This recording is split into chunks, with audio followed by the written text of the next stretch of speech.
My name is Diana Matthews. I'm 32 years old, and I can still feel the exact moment my heart stopped beating in my chest. It wasn't when he proposed. It wasn't on our wedding day.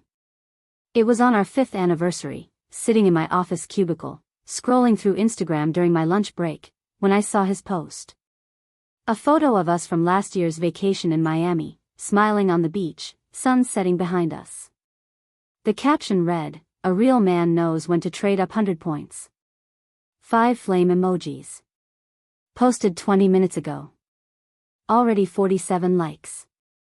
Before we jump back in, tell us where you're tuning in from, and if this story touches you, make sure you're subscribed because tomorrow, I've saved something extra special for you. My finger hovered over the screen. I read it again. Then again. The words didn't change. They sat there, glowing, permanent, public. My coworkers bustled around me, phones ringing, keyboards clicking, someone laughing at a YouTube video 2 desks over. The fluorescent lights hummed above.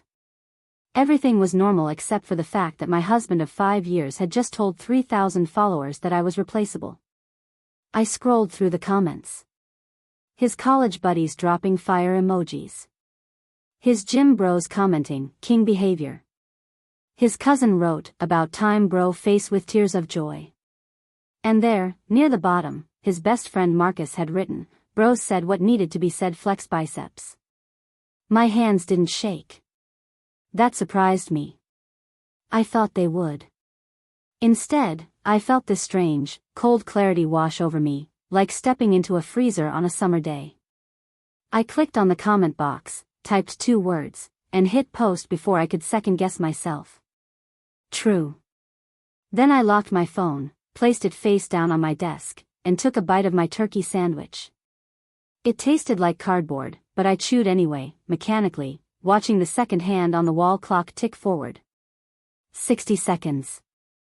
60 more. My phone buzzed once. Twice. 7 times in rapid succession. I didn't look. That morning had started like any other anniversary. I'd woken up early, made his favorite breakfast, banana pancakes with maple syrup, left a card on the kitchen counter with a reservation confirmation for Marino's, the Italian restaurant where he'd proposed. Inside the card, I'd written, 5 years down, forever to go. I love you more every day.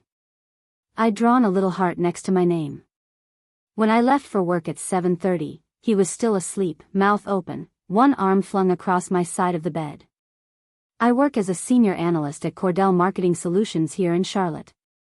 It's not glamorous, but it pays well, and I'm good at what I do. Numbers, trends, consumer behavior, it all makes sense to me in a way that people sometimes don't. I'd been there 6 years, worked my way up from assistant to analyst to senior analyst.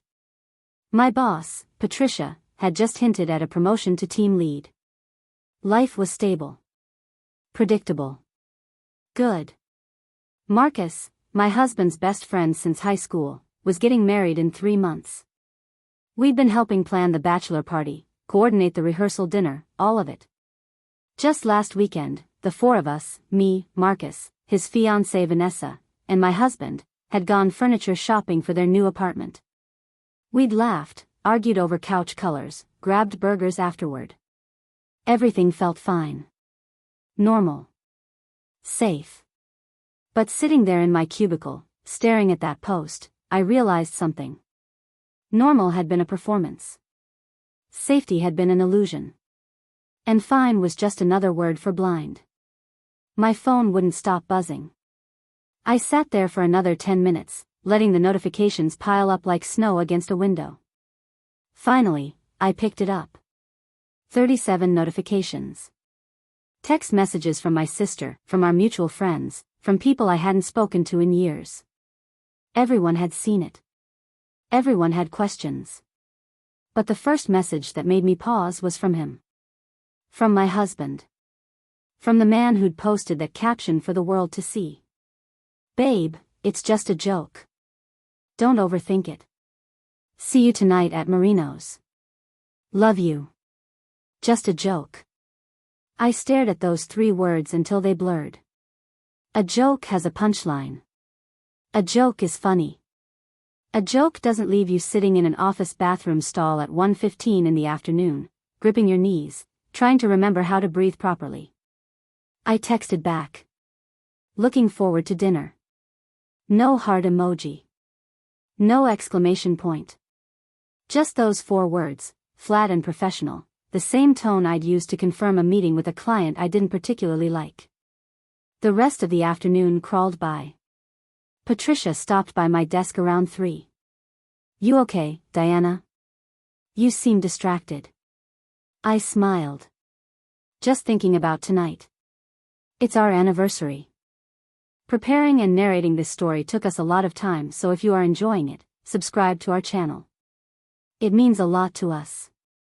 Now, back to the story. She beamed. "Oh, how wonderful. 5 years, right? That's a milestone. You two going somewhere special?" "Marino's," I said. "Where he proposed." "How romantic," she sighed, then walked away, heels clicking against the linoleum. Romantic. I turned back to my computer screen, pulled up the quarterly report I'd been working on, and typed numbers into cells with perfect precision. Revenue projections. Market analysis. Consumer retention rates. Everything had a formula. Everything made sense on a spreadsheet. By the time I left the office at 5:30, his post had 312 likes. The comments section had grown. More friends cheering him on. Someone had even commented, "Marriage is temporary, the grind is forever 100 points." He'd liked that one. I drove home in silence. No radio. No podcast. Just the hum of my Honda Civic and the sound of Charlotte traffic moving around me like water around a stone. When I pulled into our apartment complex, I sat in the parking spot for a full 5 minutes, engine off, hands on the steering wheel. Our apartment was on the 3rd floor. 2 bedrooms, decent kitchen, a balcony overlooking the pool we never used. We'd moved in together 3 years ago, signed the lease the same week he got promoted to regional sales manager at his tech company. He made good money. I made good money. We were supposed to be building something. I walked up the stairs slowly, keys jingling in my hand. When I opened the door, he was standing in the living room, dressed in the navy suit I'd bought him for Christmas, hair gelled, cologne heavy in the air. "There she is," he said, grinning. "You ready? Our reservation's at 7. I set my purse down on the counter. "I need to change." "You look fine," he said, glancing at my work clothes. "We're running late." I walked past him into the bedroom and closed the door. In the mirror above our dresser, I studied my reflection. Brown hair pulled back in a ponytail. Minimal makeup. Black slacks and a gray blouse, standard office uniform. I looked exactly like what I was. Practical. Reliable. Replaceable. I changed into a black dress, the one with the deep neckline he always said made me look sophisticated.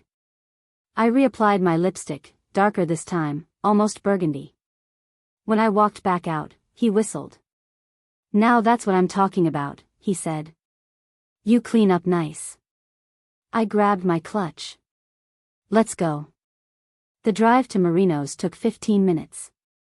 He talked the entire time about a client meeting he'd crushed that afternoon, some deal he'd closed, numbers he'd exceeded. I watched the streetlights pass, one after another, steady and predictable. "You're quiet tonight," he said, glancing over at me. "Just tired," I replied. "Well, wake up," he laughed. "It's our anniversary. We're supposed to be celebrating." When we pulled into the restaurant parking lot, I saw it. The same brick facade. The same string lights wrapped around the entrance. The same hostess stand where, 5 years ago, he'd gotten down on one knee while a violinist played in the corner. He reached for my hand as we walked in. His palm was warm, familiar. I let him hold it, but I didn't squeeze back. The restaurant smelled like garlic and fresh bread, exactly as I remembered. Soft jazz played through hidden speakers. Couples sat at candlelit tables, leaning close, whispering, laughing. The hostess led us to a corner booth, the same one where he'd proposed. He'd probably requested it. He liked grand gestures when they made him look good. He ordered wine without asking what I wanted. Chianti, the expensive bottle. When it arrived, he raised his glass. To 5 incredible years with the most beautiful woman in the world. I clinked my glass against his. To truth. He didn't catch the edge in my voice. He never did. He drank, set down his glass, and launched into a story about Marcus and the bachelor party they were planning. Vegas, naturally. 3 nights. Strip clubs and poker. Boys being boys. Vanessa's cool with it, he said. That's what I love about her. She gets it. No drama. I took a sip of wine. It was good wine, probably $80 a bottle. Wasted on this moment. She sounds understanding. Right? Not like some of these women who freak out over everything. He scrolled through his phone, showing me pictures from Marcus's Instagram. Look at this. They went skydiving last weekend. That's a real relationship. Adventure. Freedom. I nodded slowly. Freedom is important. Our appetizer arrived. Bruschetta, tomatoes glistening with olive oil. He took 3 pieces immediately, talking between bites about his quarterly bonus, about the new car he was thinking of leasing, about how his boss had told him he was management material. I'm thinking we should start looking at houses, he said suddenly. Real estate market's good right now. Build some equity. Maybe something in Ballantyne, you know? Nice neighborhood. Good schools for when we have kids. Kids. He'd mentioned it before, casually, the way people mention vacation ideas they'll never book. But tonight, in this restaurant, after that post, the word felt like a threat. When were you thinking? I asked, cutting a piece of bruschetta in half with my knife. I don't know, couple years maybe. You're 32. Clock's ticking. He said it lightly, like a joke, but his eyes were serious. Right, I said. The clock. Our entrees came. Fettuccine Alfredo for him, chicken piccata for me. The waitress asked if we needed anything else. He waved her away without looking up. So, he said, twirling pasta around his fork. Did you see my post today? There it was. The moment I'd been waiting for. I set down my fork and looked directly at him. I did. People loved it, he grinned. Got like 300 likes in a few hours. 312, I corrected. Last time I checked. He looked pleased. You were counting? See, that's what I'm talking about. Engagement. That's how you build a brand online. A brand, I repeated. Yeah, you know. Personal branding. Marcus has been telling me I need to post more lifestyle content. Show people the good life. Success. Ambition. He leaned back, satisfied with himself. That's what resonates. I picked up my wine glass, watched the red liquid catch the candlelight. And what exactly were you trying to say with that caption? He shrugged. Just motivation. You know, don't settle. Always improve. Level up. Level up from what? From wherever you are, he said, gesturing vaguely. It's not literal, Diana. It's aspirational. I took another sip. So when you posted a picture of us with that caption, you were being aspirational. Exactly. He pointed at me with his fork. See, you get it. And the comments? I asked. Your friends saying it's about time? He laughed. They're just joking around. That's how guys talk. It doesn't mean anything. I set my glass down carefully. What if I posted a picture of us and said, smart women know when to cut their losses? His smile faltered. That's different. How? Because, he said, suddenly defensive, that would be disrespectful. The word hung in the air between us. Disrespectful. I let it sit there, watched him shift in his seat, suddenly uncomfortable under my gaze. You're overthinking this, he said finally. It's social media. It's not real life. 3,000 people saw it, I said quietly. My coworkers saw it. My sister called me crying, asking if we were getting divorced. Your mother texted me asking what was wrong. He waved his hand dismissively. So I'll tell them it was a joke. Problem solved. Will you take it down? He hesitated. Why would I take it down? It's got great engagement. I smiled then, small and cold. You're right. Why waste good engagement? He looked relieved, completely missing the ice in my voice. Exactly. You always understand me, Diana. That's why this works. I picked up my fork and took a bite of chicken. It was tender, perfectly seasoned, and I tasted absolutely nothing. We finished dinner in relative silence. He scrolled through his phone between bites, laughing at memes, showing me videos I pretended to watch. When the check came, he paid with his credit card, made a show of leaving a generous tip, then stood and stretched. That was perfect, he said. Just like old times. Old times. As if 5 years ago was ancient history.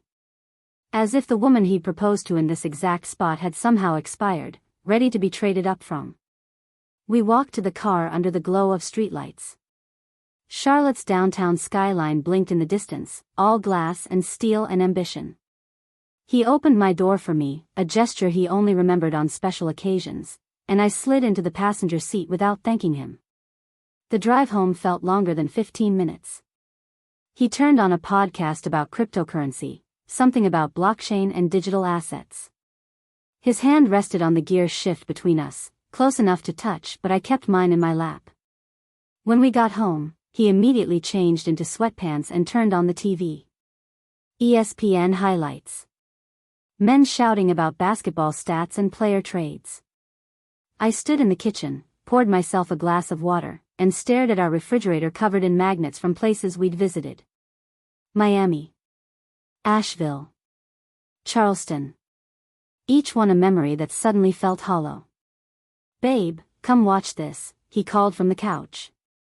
You gotta see this dunk. I walked into the living room and sat on the opposite end of the couch. He didn't notice the distance. His eyes were glued to the screen, watching a player soar through the air, slamming a basketball through a hoop while thousands of people cheered. That's what I'm talking about, he said, slapping his knee. That's excellence right there. I pulled out my phone and opened Instagram. His post was still there, now at 389 likes. I scrolled through the new comments. More emojis. More congratulations on some accomplishment he hadn't actually achieved. More validation for disrespecting his wife on their anniversary. Then I did something I hadn't planned. I screenshot the post. Saved it to my photos. Evidence of the exact moment our marriage shifted from something real to something performative. I'm going to bed, I said, standing up. He glanced over. Already? It's only 9:30. Long day. All right, he said, eyes already back on the TV. I'll be up in a bit. I knew he wouldn't. He'd fall asleep on the couch like he did most nights, wake up at 2 in the morning, stumble into bed smelling like the IPA he'd grabbed from the fridge during halftime. In our bedroom, I changed into pajamas and sat on the edge of the bed. My phone glowed in my hand. I opened my text messages and found the group chat with my 2 closest friends, Jasmine and Kennedy. We'd known each other since college, been through breakups and makeups and every crisis in between. I typed, need to talk tomorrow. Coffee? Jasmine responded immediately. Everything okay? I stared at the question. Was everything okay? My husband had publicly humiliated me, brushed it off as a joke, and expected me to smile through dinner like nothing happened. I'd agreed to the reservation, worn the dress, played the role of the devoted wife celebrating 5 years of marriage. But underneath the performance, something had cracked. Not broken yet, but fractured, like a windshield after a rock hits it. Still functional, still holding together, but spiderwebbed with damage that would only spread.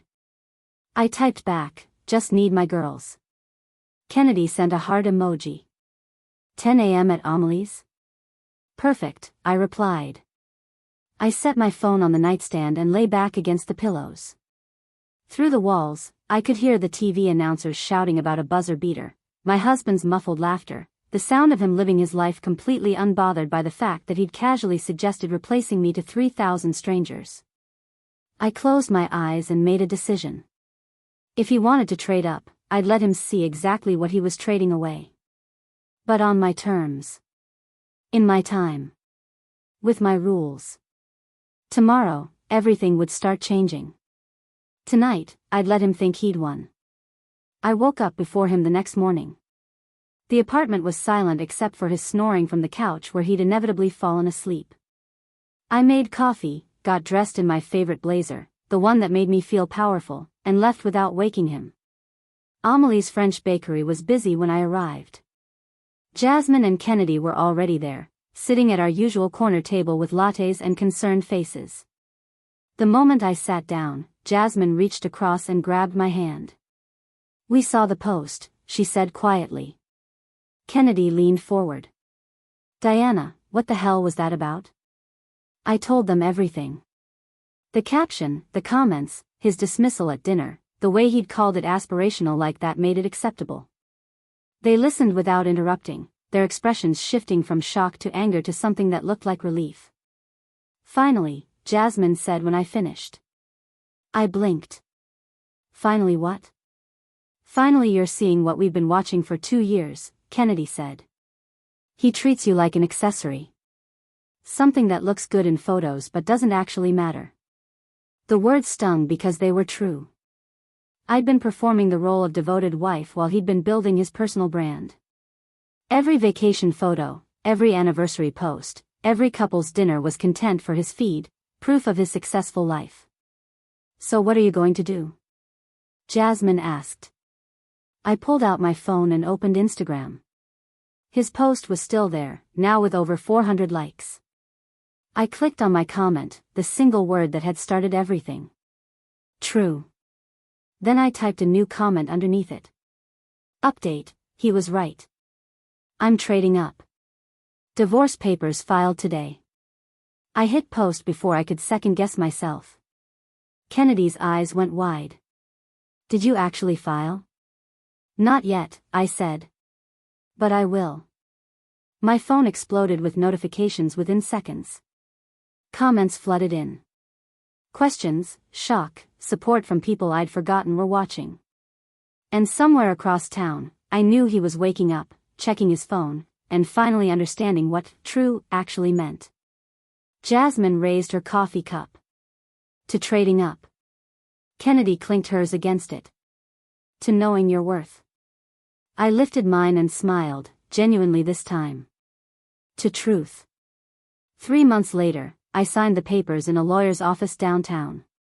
He tried calling, texting, showing up at my new apartment. But I'd already traded up to something better, myself. Up next, you've got 2 more standout stories right on your screen. If this one hit the mark, you won't want to pass these up. Just click and check them out.